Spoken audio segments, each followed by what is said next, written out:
So just doing lab objective number 1, demonstrating use of a pallet jack. Have my JSA here.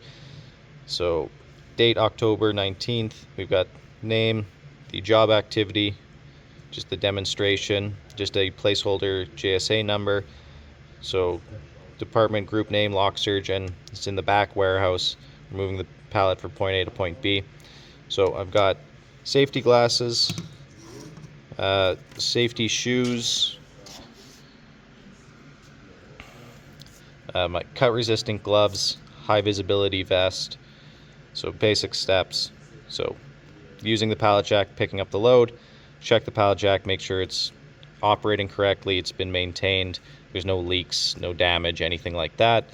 So then we're moving the load, so have to watch out for foot traffic, obstacles, make sure you're maintaining a clear work area, watch for foot traffic, uh, then deposit the load, so check for pinch points, make sure you keep hands and feet clear of the moving parts, make sure you're not uh, pinching yourself or anyone else when you're dropping it off.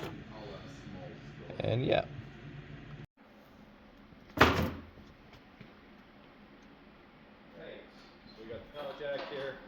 Just going to check to make sure it's working. Handle down, pop it up.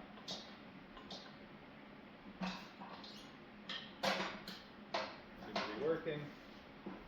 Don't see any damage, any leaking fluid, anything like that.